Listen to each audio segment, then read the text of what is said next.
Borsada başarılı olmak sadece doğru hisseleri almakla değil, aynı zamanda bu hisseleri doğru zamanda ve uygun fiyattan almakla mümkündür. Bugünkü videomda orta vadede istikrarlı kazanç elde etmek için ucuz hisseleri nasıl tespit edebileceğinizi ve bunları toplarken hangi stratejileri kullanmanız gerektiğini detaylı bir şekilde anlatacağım. Piyasada doğru fırsatları yakalayıp paranızı nasıl akıllıca değerlendirebileceğinizi merak ediyorsanız bu video tam size göre. Bir yere ayrılmayın. Intromuzdan sonra başlıyoruz.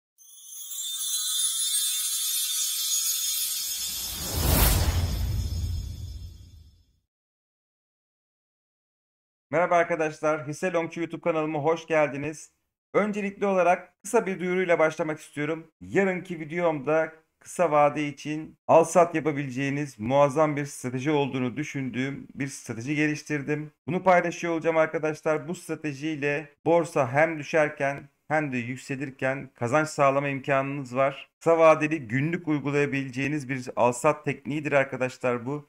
Hepinizi yarınki videomda bekliyor olacağım. Bu videoyu kaçırmamak için kanalıma abone olup bildirimleri açmayı unutmayın lütfen. Ve daha fazla kişiye ulaşabilmemiz için yorumlarınızı ve beğenilerinizi esirgememenizi özellikle rica ediyorum. Evet arkadaşlar, bu videomuzda öncelikli olarak stratejimizi ayrıntılı bir şekilde tekrardan anlatacağım. Arkasından endeksimizin güncel analizini yapacağız ve sonrasında stratejiye uygun yeni hisselerin filtrelemesini yapıp en sonunda da mevcut listemizdeki hisselerin hangilerine ekleme yapıyoruz, hangilerini satıyoruz. Bunları bir değerlendirip videoyu tamamlıyor olacağız. Başlamadan önce burada anlatılanların yatırım tavsiyesi olmadığını hatırlatmak isterim. Tamamen eğitim amaçlıdır. Şimdi arkadaşlar stratejiyi şöyle hızlıca anlatalım. İki tane indikatör kullanıyoruz. Bir tanesi Williams yüzde aralığı indikatörü. Şu alt kısımda gördüğünüz indikatör. Diğeri ise şurada gördüğünüz siyah çizgi olarak gözüken Kaufman hareketli ortalaması. Bunların listemizden bir çıkartalım. Nasıl eklendiğini hep birlikte bir inceleyelim. Ve arkadaşlar stratejimizde öncelikli olarak haftalık grafikte çalışıyoruz. Şimdi göstergeler kısmına tıklıyoruz. Buraya Williams yüzde aralığı yazıyoruz arkadaşlar.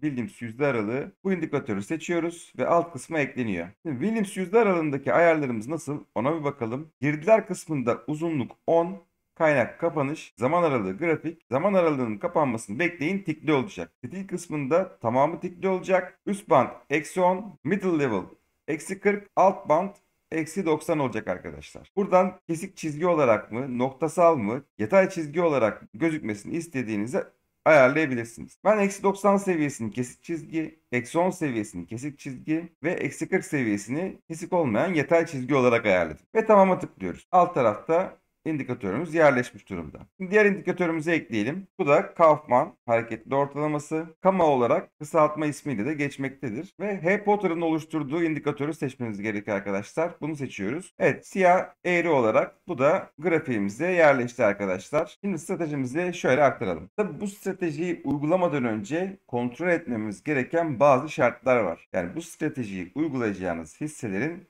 özellikle mutlaka kar ediyor olması lazım. Piyasa değeri bölü defter değeri oranı 5'ten küçük olması gerekiyor. Ve FK oranı 20'den küçük olması gerekiyor arkadaşlar. Bu kriterlere uygun olan hisselerde bu stratejiyi uygulayabilirsiniz. Çok güzel kazanç imkanları sunuyor arkadaşlar. Tabii benim burada birkaç tavsiyem daha var. Bu stratejiyi uygularken mutlaka ve mutlaka sepet oluşturmanızı öneriyorum arkadaşlar. 10-12 hisseden oluşan bir sepet oluşturmanızı tavsiye ediyorum. Ve BIST 100 hisselerinden seçmenizi öneriyorum arkadaşlar. BIST 100 hisselerinin dışına çok çıkmamaya özen gösterin. Evet, şimdi stratejimize geçebiliriz. Biraz önce bahsettiğim kurallara uygun hisselerde Williams yüzde aralığı indikatörü -90 seviyesinin altında haftalık kapanışlar yaptığında toplama yapıyoruz arkadaşlar. Mesela endeks grafiğimizin üzerinden gösterebilirim. Bakın 2023 Şubat ayında 2 Şubat haftasında -90 seviyesinin altında bir kapanış yapıyor. Daha sonrasında 24 Nisan haftasında -90 seviyesinin altında bir kapanış yapıyor. Ve sonrasında -90 seviyesinin üzerine çıktığını görüyorsunuz. Şurada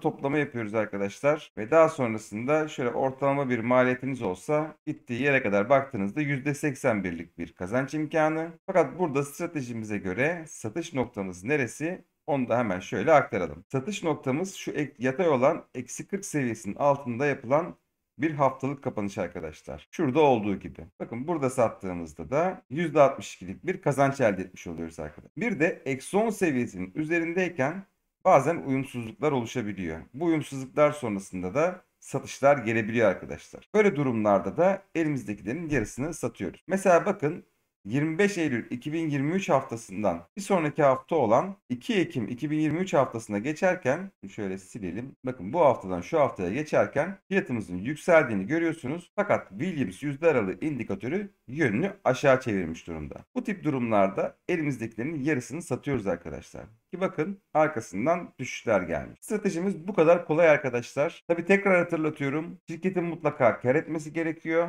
Özellikle BIST 100 hisselerinden seçmenizi öneriyorum. PK oranı 20'den küçük olması gerekiyor. Ve piyasa değeri bölü defter değeri oranı 5'ten küçük olması gerekiyor arkadaşlar. Tüm bunların kontrolünü yaptık ve toplamaya başladık. Yeterli mi? Ben yeterli bulmuyorum. Ve ayrıca bu stratejiye uygun hale gelmiş olan hisselerin biliyorsunuz mali tabloları analizini yapıyoruz. Borçluluk oranlarını kontrol ediyoruz ve sıkıntı görmediğimiz şirketlerde bu toplamayı yapıyoruz arkadaşlar. Şimdi endeksimizin bir analizini yapalım. Daha sonrasında da bu hafta listemize ekleyebileceğimiz yeni hisse var mı? Bunun filtrelemesini hep birlikte yapacağız. Evet arkadaşlar, endeksimizde haftalık grafikte bir yükselen regresyon trendi çizmiştim. Bu regresyon trendinin içerisinde fiyatın gidip geldiğini görüyorsunuz. Ve şu anda regresyon trendinin dibindeyiz. Geçtiğimiz hafta dışına doğru bir sarkma meydana geldi. Bu hafta tekrar kanalın içine girdiğini görüyoruz. Alt tarafta geçen haftalarda vermiş olduğum 9362 seviyesini destek olarak söyledik. Buradan destek aldığını görüyoruz. Ve bu hafta 9809 seviyesindeki direncinin de üzerinde kapatmış. Şimdi günlük grafiğimize geçelim. Daha yakından inceleyelim. Bakın, günlükte Kaufman hareketli ortalamasının üzerinde bir gün kapanışını yaptı. İkinci gün tekrar, yani dün, Kaufman hareketli ortalamasının altında kapanış yaptı. Şurada 10.000 seviyesinde bir direncimiz var. 10.027 seviyesinde. Şuraya yatay bir çizgi çekelim. Bu 10.027 seviyesi yukarı yönlü kırılmadan ben yeni girişlerin uygun olmayacağını düşünüyorum arkadaşlar. Bakın, burada da 2 Eylül 2024 tarihinde günlük Kaufman hareketli ortalamasının üzerine 60 olmasına rağmen ertesi gün düşüş gelmiş ve tekrardan Kaufman hareketli ortalamasını aşağı yönlü kırıp düşüşe devam etti. Evet, şu anda baktığımızda tekrar Kaufman hareketli ortalamasının altında kapanış geldi. Mevcutta pozisyonda olan arkadaşlar 9816 seviyesini takip edebilirsiniz. Buradan destek alıp tekrar yönünü yukarı çevirebilir. Bir pazartesi gününde görmek lazım. Eğer pazartesi günü 10.027 seviyesinin üzerinde bir kapanış gelirse veya salı günü 10.027'nin üzerinde bir kapanış gelirse, ondan sonra pozisyona girilme taraftarıyım. Bakalım, takip ediyor olacağız arkadaşlar. Eğer ki 9.823 seviyesi aşağı yönde kırılırsa tekrardan 9.520 veya 9.369 seviyelerine doğru düşüşler yaşayabiliriz arkadaşlar. Henüz düşüş bitti diyemiyoruz. Evet, şimdi stratejimize uygun hangi hisseler var? Hep birlikte bir filtrelemesini yapalım. Evet, TradingView ana sayfasına girdik. Sol tarafta 3 çizgi var. Buraya tıklıyoruz. Ürünler kısmına geliyoruz ve takipçi kısmına geliyoruz arkadaşlar. Oradan da hisseleri seçiyoruz. Evet, gelen ekranda öncelikli olarak endeksimizi BIST 100 olarak seçiyoruz. Sonrasında sağ tarafta yeni filtre ekle butonu var. Buraya tıklayıp Williams yazıyoruz arkadaşlar. Williams yüzde aralığını seçiyoruz ve bir gün yazan kısmı bir hafta olarak değiştirip filtre ekliyoruz. Sonrasında filtrenin eklendiğini görüyorsunuz. Sağdaki küçük oktan manuel kurulum diyoruz ve bu kısmı küçük olarak değiştirip en altta 0 yazan değeri eksi 70 olarak değiştiriyoruz arkadaşlar. Yani eksi 70 seviyesinin altındaki hisseleri filtreliyoruz. Neden eksi 90 seviyesinin altındaki hisseleri filtrelemiyoruz? Çünkü bizim stratejimizde periyodu 10 olarak seçiyoruz arkadaşlar. Fakat filtreleme ekranında periyot 14 olarak geliyor ve bu default olarak geliyor. Bunu değiştiremiyorsunuz. Bu yüzden herhangi bir hisseyi kaçırmamak için eksi 70 olarak seçiyorum arkadaşlar. Daha sonrasında tekrar filtre ekliyoruz ve değerleme kısmından fiyatın deftere oranı, hemen yanındaki küçük oktan da 5 ve 6 diyoruz arkadaşlar. Tekrar filtre ekliyoruz ve yine değerleme kısmından fiyatın deftere oranını seçiyoruz. Tekrar filtre eklemeye giriyoruz. Yine değerleme kısmından fiyatın kazancı oranını seçiyoruz ve manuel kurulumdan sol tarafa 0, sağ tarafa ise 20 yazıyoruz arkadaşlar ve uygula diyoruz. 30 tane hisseye düşmüş oldu. Şimdi bu hisselerden hangisini listemize ekleyebiliriz? Buna bakacağız. Koç Holding hissesi zaten listemizde. İş Bankası listemizde. Proto listemizde değil fakat daha önce bilançolarını inceleyip beğenmemiştik. Turkcell listemizde. Tasa'yı ve Coca-Cola'yı daha önce borçluluk oranlarına bakıp beğenmemiştik. Şişecam listemizde Anadolu Efes'in de borçluluk oranlarına bakıp beğenmemiştik. Toaso listemizde Arçelik zarar ediyor. Bu yüzden listemize eklemiyoruz. Migros ve AGO listelerinin borçluluk oranlarına bakıp beğenmemiştik. Türk Traktör'ün de aynı şekilde borçluluk oranlarına bakıp beğenmemiştik. Türkiye Sigorta, İş Yatırım, Aksa. Aksen zaten listemizde olması gerekiyor. Şöyle kontrol edelim. Evet, listemizde. Türkiye Sigorta'yı listemize ekleyelim. İş Menkul Değerler listemize ekleyelim. Doğaç listemizde Alarko Holding, bunu da listemize ekleyelim. Tap Gıda zarar ediyor, listeye eklemiyoruz. Mavi geçen hafta listemize eklemiştik. Ace Eczacıbaşı listemizde. Vestel Beyaz Eşya, bunu da borçluluk oranlarını beğenmemiştik arkadaşlar. Şok Market ve Zora listelerinde borçluluk oranlarını beğenmemiştik. Akfen Yenilenebilir Enerji listemizde TÜKAŞ'ı listemize ekleyebiliriz. TÜKAŞ'ı listemize ekliyoruz. Europen Endüstri, bunu da listemize ekleyelim. Bera listemizde, Odaş listemizde, Peker Gayrimenkul listesinin de borçluluk oranlarını beğenmemiştik arkadaşlar. Evet, şimdi yeni eklediğimiz hisselere şöyle hızlıca bir bakalım. Türkiye Sigorta, şöyle haftalık grafiğimize geçiyorum. Evet, eksi 90 seviyesinin üzerindeyiz. Stratejiye uygun değil, çıkartıyorum. Eksi 90 seviyesinin altına düştüğü zaman toplayacağız. İş menkul değerler de aynı şekilde eksi 90 seviyesinin üzerinde. Bunu da çıkartıyorum. Alarko'ya bakalım. Alarko da aynı şekilde eksi 90 seviyesinin üzerinde. Bunu da çıkartıyorum. TÜKAŞ'a bakalım. TÜKAŞ eksi 90 seviyesinin altında listemizde kalabilir. Euron'a bakalım. Euron da eksi 90 seviyesinin üzerinde. Bunu da listemizden çıkartıyorum. Evet, bu hafta sadece TÜKAŞ hissesi var arkadaşlar. TÜKAŞ hissesini listemize ekleyebilir miyiz? Ekleyemez miyiz? Bunu da bilançodaki borçluluk oranlarını kontrol edip birlikte karar vereceğiz arkadaşlar. Bu arada FK oranlarını ve piyasa değeri bölü defter değeri oranlarına ben baktım. Herhangi bir sıkıntı gözükmüyor. Stratejiye uygun gözüküyor. Ve şirkette son açıkladığı bilançoya göre karlı durumda. Hemen TÜKAŞ hissesinin borçluluk oranlarına geçebiliriz arkadaşlar. Evet, cari oranla başlıyoruz. Cari oranda oranın birden büyük olmasını istiyoruz arkadaşlar. İşletmenin kısa vadeli borçlarını ödeyebildiğini gösterir. Bu oran 2 çıkmış, gayet güzel. Asit test oranına geçelim. Asit test oranı işletmenin her bir TL için ne kadar süratle paraya çevrilebilen likit dönen varlığının olduğunu gösterir. Oranın 1 olması yeterli sayılmaktadır. Bizim de burada oranımız 1.05. Gayet güzel, problem yok. Nakit oranına bakalım. Nakit oranı işletme faaliyetlerinden sağlanan fon girişinin durması ve alacakların tahsil edilememesi durumunda işletmenin kısa vadeli borçlarını ödeme gücünü yansıtmaktadır. 0.20'nin altına düşmemesi arzulanır. Burada oranımız 0.20'nin altına düşmüş durumda. Bu oranı beğenmedik arkadaşlar. Finansal kaldıraç oranına bakalım. Burada işletmenin varlıklarının yüzde kaçının yabancı kaynaklarla finanse edildiğini gösterir arkadaşlar. %21'lik düşük bir oran var. Bu da gayet güzel. Öz kaynakların aktif toplamına oranına baktığımızda %79'luk bir oran çıkmış. Bu da uzun vadeli borçlarını ödeme gücünü ortaya koyar ve %50'nin üzerinde olmasını isteriz arkadaşlar. Finansman oranına bakalım. Burada da oranın en az 1 olmasını isteriz. Oranımız 3 çıkmış. Gayet güzel arkadaşlar. Bu oranın yüksek olması işletmeyi alacaklı durumunda bulunan 3. kişilerin baskısından kurtarır. Borçların maddi özvarlığa oranına baktığımızda da 0.26 çıkmış. Burada oranın birden küçük olmasını isteriz. Güzel. Oranımız birden küçük. Yani işletmenin maddi özvarlığının yabancı kaynaklardan daha fazla olmasını isteriz. Son olarak kısa vadeli yabancı kaynakların toplam kaynaklara oranına bakacağız. Burada da işletme varlıklarının yüzde kaçının kısa vadeli yabancı kaynaklarla finanse edildiğini gösterir. Burada oranın %30'un altında olması istenir. Burada da oranımız %17, gayet güzel. Dolayısıyla TÜKAŞ hissesini ben listemizde tutma taraftarıyım.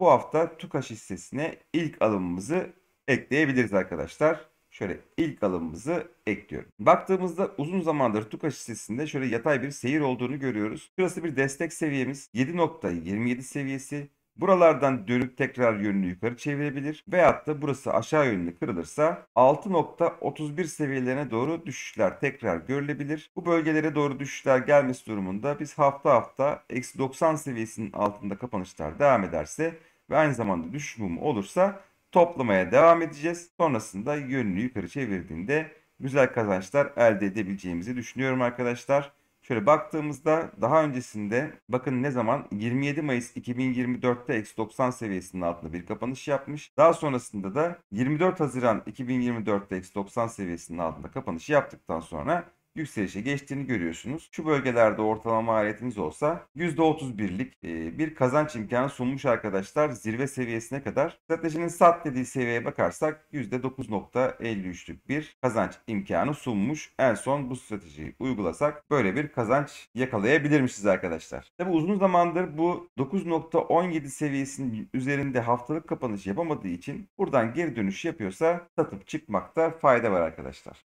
Evet arkadaşlar, şimdi geçen hafta Mavi ve Kocaeli hissesini eklemiştik ve bu hisseleri eklerken 3 aylık bilançolarına bakarak analiz yapmıştık arkadaşlar. 6 aylık bilançoları bu hafta içerisinde geldi. 6 aylık bilanço geldikten sonra tekrar bir değerlendirme yapıp listemizde tutup tutmama kararı alacağız demiştik geçtiğimiz hafta videomuzda. Şimdi öncelikli olarak Kocaeli hissesinde bir 6 aylık bilançoya göre borçluluk oranlarına bakalım. Sonrasında Mavi hissesinin borçluluk oranlarını hep birlikte yapacağız. Bazı arkadaşlarımız Excel tablosundaki verileri nereden aldığımı, nasıl yaptığımı öğrenmek istemişler. Yorumlara yazmışlar. Teşekkür ediyorum güzel yorumlarınız için. Bu tarz videoların devamı için bu arada beğenilerinizi ve yorumlarınızı eksik etmeyin lütfen. Ve şimdi Kocaeli listesiyle devam ediyoruz arkadaşlar.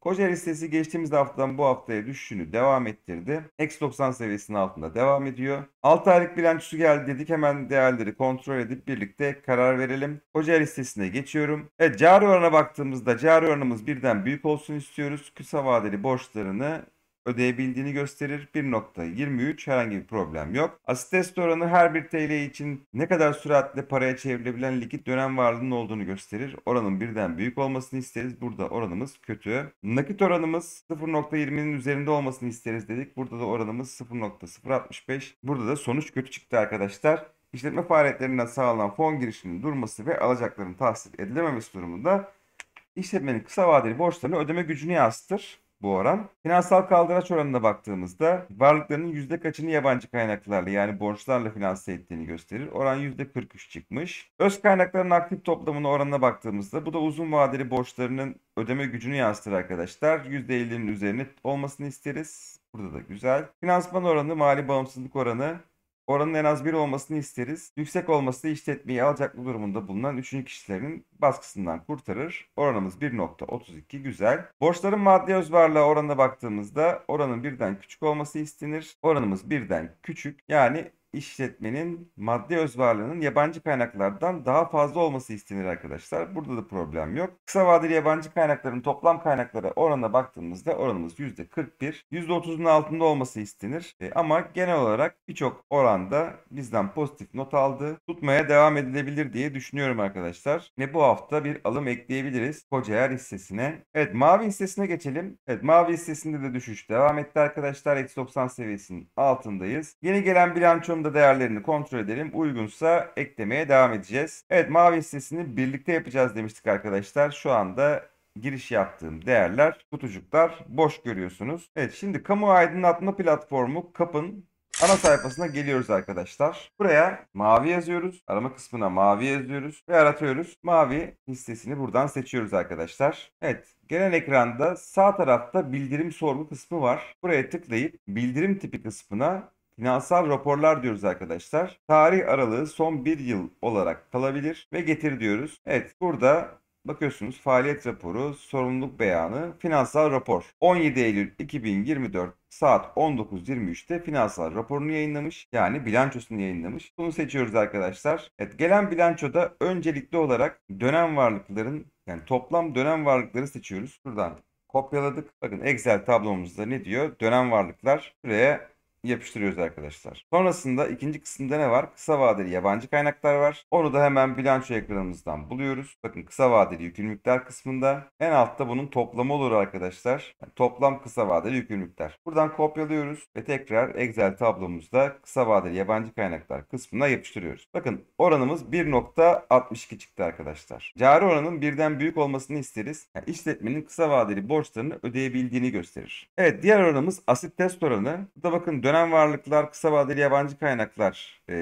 otomatik olarak geldi. Buraya şimdi sadece stokları gireceğim. Evet, tekrardan bilançomuza geçtik. Evet, dönem varlıkların içerisinde stokları seçiyoruz arkadaşlar. Kopyalayıp Excel tablomuzda stoklar kısmına yapıştırıyoruz. Burada da asit test oranı nedir? Önce onu söyleyelim. İşletmenin her bir TL için ne kadar süratle paraya çevrilebilen likit dönem varlığının olduğunu gösterir arkadaşlar. Oranın 1 olması yeterli sayılmaktadır. Oranımız 1. Bu da güzel. Şimdi hazır değerleri ekleyelim. Onu da dönem varlıklar içerisinden nakit ve nakit benzeri kısmından kopyalıyoruz ve ilgili kutucuğumuza yapıştırıyoruz arkadaşlar. Nakit oran nedir? Onu da söyleyelim. İşletme faaliyetlerinden sağlanan fon girişinin durması ve alacakların tahsil edilememesi durumunda işletmenin kısa vadeli borçlarını ödeyebilme gücünü yansıtır arkadaşlar. Ve 0.20'nin altına düşmemesi arzulanır. 0.20'nin altına düşüyorsa bir para sıkıntısı içerisinde olabilir. Evet, diğer oranımıza bakalım. Finansal kaldıraç oranı. Burada da girmemiz gereken iki veri var. Bir tanesi yabancı kaynaklar toplamı, diğeri ise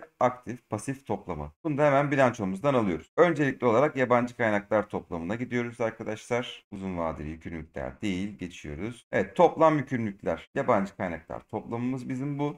Buradan bunu kopyalayıp Excel tablomuzda yabancı kaynaklar toplamı kısmına yapıştırıyoruz. Sonrasında da aktif pasif toplamı arkadaşlar. Bu da öz kaynakları da geçtikten sonra en altta toplam kaynaklar var. Bunu kopyalayıp aktif pasif toplamı kısmına yapıştırıyoruz. Evet, oranımız %53 çıktı. Finansal kaldıraç oranı nedir? Onu da şöyle açıklayalım. Varlıklarının yüzde kaçının yabancı kaynaklarla finanse edildiğini gösterir. İşletmeye kredi verenler bu oranın düşük olmasını isterler. Burada oranımız %53. Çok yüksek değil, çok da düşük de değil. Ortalama bir değer. Öz kaynakların aktif toplamına oranına bakalım. Burada da girmemiz gereken öz kaynaklar verisi var arkadaşlar. Onu da hemen bilançodan alıyoruz. Toplam öz kaynaklardan şuradan kopyalayıp hemen Excel tablomuza ekleyelim arkadaşlar. Evet, burada da uzun vadeli borçları ödeme gücünü ortaya koyar arkadaşlar. %50'nin üzerinde olması istenir. %50'nin üzerinde değil ama %50'ye çok yakın bir değer olduğunu görüyoruz. Sonrasında finansman oranına bakıyoruz. Finansman oranında da oranın en az 1 olması istenir. Yüksek olması işletmeyi alacaklı durumundaki 3. kişilerin baskısından kurtarır. Oranımız 1'den küçük fakat 1'e yakın bir değer olduğunu görüyoruz. Borçların maddi öz varlığı oranına baktığımızda burada da oranın 1'den küçük olmasını istiyoruz arkadaşlar. Öncelikli olarak maddi olmayan duran varlıkları hemen burada bilançomuzdan alalım.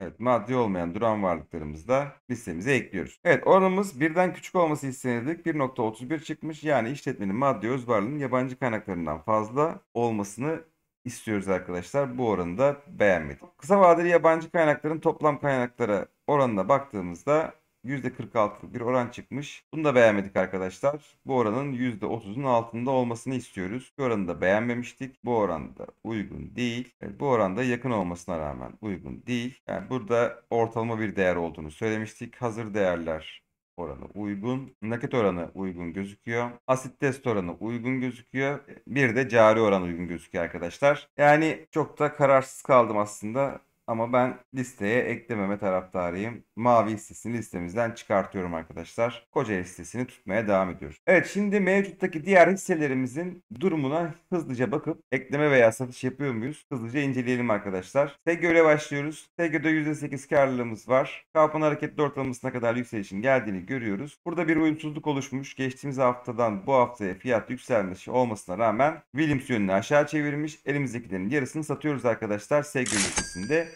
Eksi 40 seviyesinin altında bir haftalık kapanış geldiğinde ise elimizdekilerin tamamını satıyor olacağız. Bantaş'a bakalım. Bantaş'ta bu hafta çok ciddi düşüşler geldi ve karlılığımız 0.83'e kadar düştü arkadaşlar. Eksi 90 seviyesinin üzerindeyiz. Herhangi bir ekleme yapmıyoruz. Bekliyoruz. Bobet'e bakalım. Bobet'te bu hafta güzel yükselişler geldi. Eksi 90 seviyesinin üzerine attı. Herhangi bir ekleme yapmıyoruz. Bekliyoruz. Daha önce 5 defa alım yaptık. Fler Holding'e bakalım. Daha önce 3 defa aldık.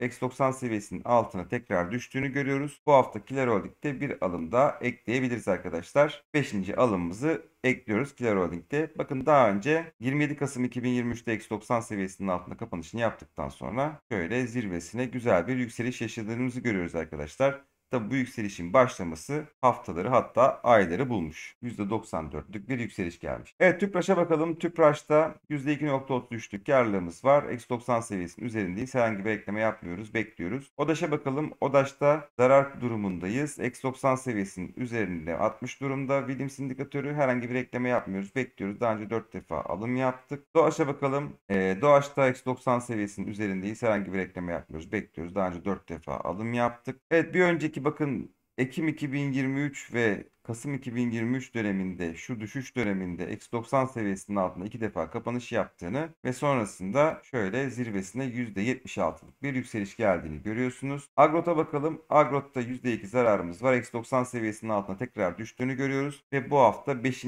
alımımızı Agrot hissesinde yapabiliriz arkadaşlar. Creditwest'e bakalım. Burada da eksi 90 seviyesinin üzerine attık. Herhangi bir ekleme yapmıyoruz. Bekliyoruz. Daha önce 4 defa alım yaptık. Daha sonra bakalım. Daha sonra 4 defa alım yaptık daha önce. Şu an eksi 90 seviyesinin üzerindeyiz. Herhangi bir ekleme yapmıyoruz. Bakın Tuasol'a da Ekim 2023'ten Aralık 2023'e kadar şöyle şu dönemde düşüşlerin geldiğini ve 3 defa eksi 90 seviyesinin altında kapanış yaptığını görüyorsunuz. Şuralarda bir ortalama maliyette oluşturmuş olsanız sonrasında baktığınızda %48'lik bir kazanç için zirvelere gittiğini görüyorsunuz arkadaşlar. Fakat bizim stratejimiz burada eksi 40 seviyesinin altında sat diyor. %13'lük bir kazanç imkanı sunmuş. Akfen yenilenebilir enerji daha önce 3 defa aldık. Bu hafta eksi 90 seviyesinin altında tekrar kapanış oldu.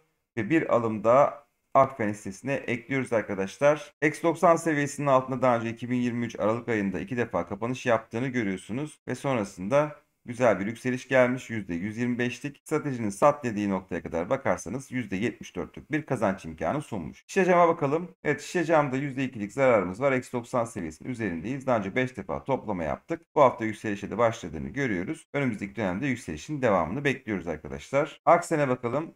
Evet, Aksen'de de eksi 90 seviyesinin üzerindeyiz. Daha önce bir defa alım yaptık. Fiyat düşmüş olmasına rağmen bir daha eksi 90 seviyesinin altında düşmediğini görüyorsunuz. Evet, Aksen hissesinde de daha önce Aralık ayında eksi 90 seviyesinin altında kapanışları yaptıktan sonra şöyle baktığımızda %23'lük bir yükseliş gelmiş. Sonrasında stratejinin sat dediği noktaya kadar %12'lik bir kazanç imkanı sunmuş. QQQ Amerika Nasdaq Endeksinin ETF'i arkadaşlar. Yabancı hisse senedi alım satım platformlarında bu ETF'i alıp satabilirsiniz.